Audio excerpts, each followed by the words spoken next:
आज हम बात करेंगे उत्तर प्रदेश में भर्ती प्रक्रिया लटकने, अटकने और भटकने की। किस प्रकार से लाखों नौकरियां उत्तर प्रदेश में फंसी हुई हैं, युवाओं को रोजगार नहीं मिल पा रहा है, भर्तियां या तो जांच प्रक्रिया में फंसी हुई हैं, या अदालती कार्रवाई में फंसी हुई हैं, या फिर सरकार की तरफ से उनको ग्रीन सिग्नल नहीं मिल रहा है। नतीजा यह है कि लाखों की तादाद में नौकरियां रिक्त हैं, लेकिन युवा बेरोजगार हैं।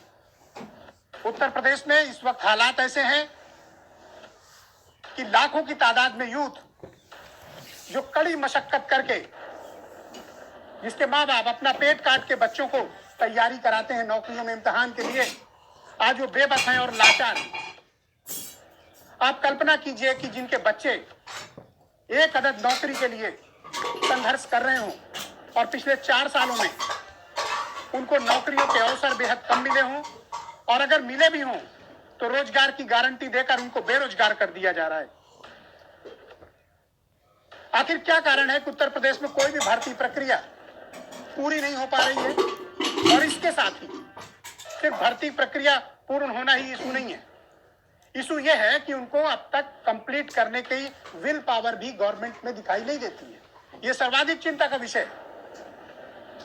लाखों की तादाद में बच्चे तैयारी करते हैं, एग्जाम दे रहे हैं, इंटरव्यू तक देते हैं, लेकिन ना तो रिजल्ट आता है और ना उनकी ज्वाइनिंग होती है। प्रयागराज के भीतर पिछले कुछ दिनों के अंदर कई छात्रों छात्राओं ने, प्रतियोगी छात्र छात्राओं ने सुसाइड कर लिया है, आत्महत्याएं कर ली।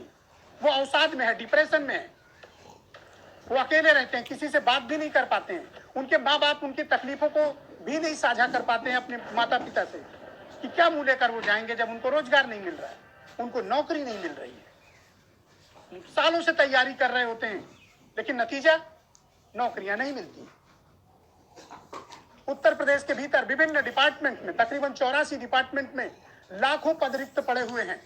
आउटसोर्सिंग के जरिए उत्तर प्रदेश में काम कराया जा रहा है, जो निहायत गलत बात है, नीति के विरुद्ध है। लेकिन यूथ को रोजगार नहीं मिल रहा, उसको नौकरियां नहीं मिल रही है। जब सरकार ये दावा करती है कि हमने 4 लाख युवकों को नौकरी दे दी है, 4 लाख नौकरियां हमने वितरित कर दी हैं, उस दावे को लेकर भी सवाल है। लेकिन इस बात का भी जवाब उत्तर प्रदेश की सरकार को देना चाहिए कि क्या कारण है कि उसके कार्यकाल में उत्तर प्रदेश अधीनस्थ सेवा चयन आयोग की एक भी भर्ती प्रक्रिया पूर्ण नहीं हो पाई। मैं वो नोटिफिकेशंस लेकर बैठा हूं। 24 नोटिफिकेशंस हो चुके हैं 2016 से लेकर अब तक, जब से यह आयोग बना, UPSSC। सिर्फ नलकूप चालक, वो भी 2016 की भर्ती थी, उसके अलावा बाकी कोई भी भर्ती अब तक यह आयोग पूरा नहीं कर पाया है। मैं जानना चाहता हूं कि 22 भर्ती परीक्षाएं रुकी पड़ी हैं, ये कहां लटकी और अटकी और भटकी हैं? इसका जवाब चाहिए।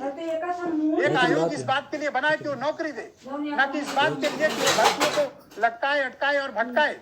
मैं ये दोनों आपको दिखा सकता हूँ। इसमें कुल 24 नोटिफिकेशंस हैं। इन 24 नोटिफिकेशन में नलकूप चालक छोड़कर कोई भी भर्ती प्रक्रिया पूर्ण नहीं की गई है। ये बताता है कि व्यवस्था में किस कदर लाल फीताशाही हावी है, जो सरकारों को एक अदद नौकरी भी बेरोजगार युवकों को देने से रोकती है। यह जवाब चाहिए कि UPSSC का गठन किस मकसद से हुआ है? नौकरियां देने के लिए या फिर बेरोजगार युवकों का खून चूसने के लिए, उनसे भर्ती परीक्षा के नाम पर डिमांड ड्राफ्ट और पैसे जमा करा लेने के लिए? 6 महीने पहले यह सितंबर 2020 में कहा गया था कि 6 महीने के भीतर सारी भर्ती प्रक्रिया पूर्ण कर ली जाएगी। 6 महीने के भीतर क्या यह पूर्ण की गई? नहीं पूर्ण की। 6 महीने बीत चुके हैं। सितंबर में यह बात कही गई थी और आज हम 30 मार्च को बात कर रहे हैं। क्या कारण है कि अभी तक आप भर्ती प्रक्रिया पूर्ण नहीं कर पाए हैं? बेरोजगार छात्र छात्राएं आत्महत्या कर रहे हैं। सम्मान से जीने का हक सभी को है। इस प्रदेश में पैदा हुए छात्र छात्राओं को हक है कि वो सरकारी नौकरी पाएं। उसके लिए प्रयास करते हैं, अपनी मेरिट पर सिलेक्ट होकर आते हैं, किसी की अनुकंपा और कृपा पे नहीं।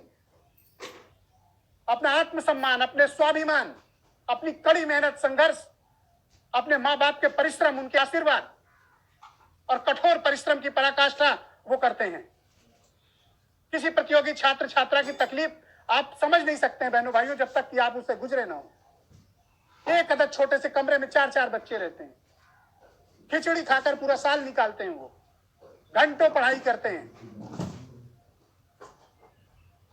इस उम्मीद से कि उनको एक अदद नौकरी मिलेगी तो उनका भविष्य संवरेगा, अपने माता पिता की देखभाल कर पाएंगे, समाज में सम्मान से जीना सीख पाएंगे।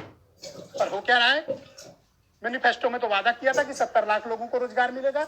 आप खुद क्लेम कर रहे हो 4 लाख, चलो मान लेते हैं 4 लाख, बाकी बचे 66 लाख। और सबसे बड़ी बात यह है कि जब 84 विभाग हैं उत्तर प्रदेश में, उसमें लाखों भर्तियां रिक्त पड़ी हुई हैं, उनको समय पर पूरा क्यों नहीं किया गया? 4 साल हो गए। इस बात का जवाब चाहिए कि यह भर्ती प्रक्रिया रुकी क्यों है। आपकी शिक्षा क्षेत्र में देख लें, माध्यमिक शिक्षा सेवा चयन बोर्ड हो, उच्च शिक्षा सेवा चयन बोर्ड हो, पुलिस भर्ती हो, स्वास्थ्य विभाग में भर्तियां हो, या तो पेपर लीक हो रहा है, या स्कैंडल्स हो रहे हैं, या स्कैम्स हो रहे हैं, या फिर भर्ती लटकती अटकती भटकती है।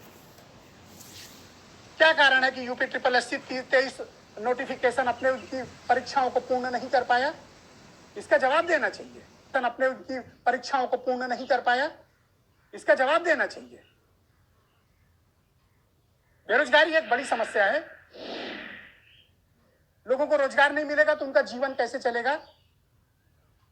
आर्थिक मंदी वैसे ही छाई हुई है, काम धंधे लोगों के बंद हैं, तो ऐसे में अगर एक अदद नौकरी भी उन्हें नहीं मिलेगी तो क्या होगा? और अब से पिछले हफ्ते वीडियो के पद की भर्ती को निरस्त कर दिया गया।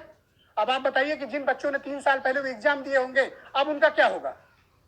वो तो डिस्क्वालीफाई हो जाएंगे, एज बार में आ जाएंगे। 3 साल उनको ये बताया गया कि आप चयनित हो, आपको रोजगार मिल रहा है, और एक क्षण में आपने उन्हें बेरोजगार कर दिया, पूरी भर्ती प्रक्रिया को निरस्त कर दिया। तो भर्ती प्रक्रिया फिर दूसरी क्यों नहीं निरस्त की आपने, जिसमें तमाम और घोटाले घपले और स्कैंडल्स थे? इन्हीं को क्यों रद्द किया? तो जब सरकार को पॉलिसी बनाकर ज्यादा से ज्यादा रोजगार देने की आवश्यकता है, उस वक्त सरकार ये प्रयास करती दिखती है कि कौन सी नौकरी को आगे बढ़ने से किस प्रक्रिया को रोका जाए। और अगर ऐसा नहीं है तो इन भर्ती बोर्डों पर कार्रवाई क्या हो रही है? क्या ये बेरोजगारों से वसूली के लिए बोर्ड बनाए गए हैं? बेरोजगारों से पैसा वसूल कर आयोग के अध्यक्ष, सदस्यों और उनके स्टाफ को तनख्वाह बांटने के लिए आयोग बनाए गए हैं? इनका बनाने के पीछे मकसद क्या है? ये एक त्रासदी है उत्तर प्रदेश में, बेरोजगारी का इस कदर बढ़ना, और इस पर जवाबदेही तय होनी चाहिए। कब तक इस तरह के घटनाएं होती रहेंगी और हम मूक दर्शक बने रहेंगे?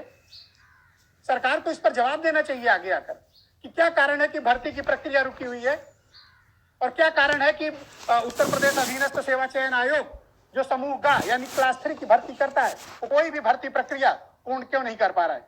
या तो इस आयोग को भंग करिए, इस आयोग के सभी सदस्यों और चेयरमैन को बर्खास्त करिए, नया आयोग बनाइए, तयशुदा समय के भीतर भर्ती प्रक्रिया पूरी हो। अब तो इलेक्शन ईयर चल रहे हैं, 8 महीने बचे हैं चुनाव में 9 महीने जाने के, तो जो 4 साल में नहीं कर पाए वो 8 महीने में क्या करके दे देंगे? उन आयोगों से पूछा जाना चाहिए। और जब यह वायदा किया गया था कि 6 महीने में सभी भर्ती प्रक्रिया पूर्ण कर ली जाएगी, ये मैं नहीं कह रहा, अखबारों में छपा है उत्तर प्रदेश सरकार का बयान, तो 6 महीने तो बीत गए, अब तक भर्ती क्यों नहीं हुई? दूसरा ये दावा किया जा रहा था कि एक दिन के भीतर, एक दिन में 82,000 लोग युवाओं को रोजगार दिया जाएगा। कितना? 82,000 पर डे। अगर इतना रोजगार दिया गया होता उत्तर प्रदेश में तो अब तक यूपी क्या, अभी तक भारत में कोई बेरोजगार नहीं बचता। आप ये हेडलाइंस पढ़ें। मेरा कहने का तात्पर्य सिर्फ इतना है कि किसी की उम्मीदों को मत कुचलिए, किसी के सपनों को मत तोड़िए। सम्मान से जीने का हक सबको है। आप नौकरी देते हैं तो कोई कृपा नहीं करते हैं। अपनी मेरिट, अपनी क्षमता, अपनी बुद्धिमत्ता, अपनी योग्यता के आधार पर यूथ सेलेक्ट होता है। आप राजनीति में परिश्रम की पराकाष्ठा करते हैं तो वो भी पढ़ाई में परिश्रम की पराकाष्ठा करता है, तब एक अदद नौकरी के लिए सिलेक्ट होता है। देश और प्रदेश की प्रगति में वो वाहक का काम करता है। तो ऐसे लोगों के सपने अगर टूटेंगे तो सवाल भी उठेंगे। मैं चाहता हूं कि कुछ बयान सुने आप, फिर इस डिबेट को आगे बढ़ाएंगे। योगी आदित्यनाथ जी की सरकार ने 4 वर्षों में 4 लाख से अधिक नौकरियां पूर्णतः पारदर्शी तरीके से बिना किसी भेदभाव के छात्रों की योग्यता के आधार पर की है। यह योगी आदित्यनाथ जी की सरकार की एक बहुत बड़ी उपलब्धि है। ये सरकार पूरी तरह फेल्योर है। ये आम आदमी के खिलाफ, नौजवान के खिलाफ, बच्चे बेटियों के खिलाफ ये काम कर रहे हैं। ये नहीं चाहते कि लोगों को नौकरियां मिले। ये चाहते हैं कि लोग गरीब बने रहें। ये चाहते हैं लोग मजबूर बने रहें, पढ़ लिख करके शिक्षित बेरोजगार बने रहें और सिर्फ धर्म और जाति के नाम पर लोगों को उकसा करके ये वोट लेते रहे, अपना सरकार और सत्ता चलाते रहे। सरकार ने कहा कि जो भी भर्ती ग्राम पंचायत अधिकारी 2018 की निकली थी वो भर्ती निरस्त की जाती है। आपने कमरे में बैठ के अधिकारियों के दम पे आपने उत्तर प्रदेश के नौजवानों के खिलाफ एक फैसला ले लिया। आदित्यनाथ जी, आपने कतई एक बार नहीं सोचा कि इस भर्ती को भरने के लिए लाखों नौजवानों ने अपना नौकरी छोड़ दी, अपनी तमाम परीक्षाएं छोड़ दी। ये मामला बहुत गंभीर है क्योंकि ये किसी एक व्यक्ति से जुड़ा मामला नहीं है। ये उत्तर प्रदेश के हर युवा से जुड़ा हुआ मामला है। ये हर प्रतियोगी छात्र और छात्राओं से जुड़ा हुआ मामला है। ये लाखों नौकरियों का विषय है और उत्तर प्रदेश तभी प्रगति करेगा जब यहाँ के बेरोजगारों को नौकरी मिलेगी, यहाँ के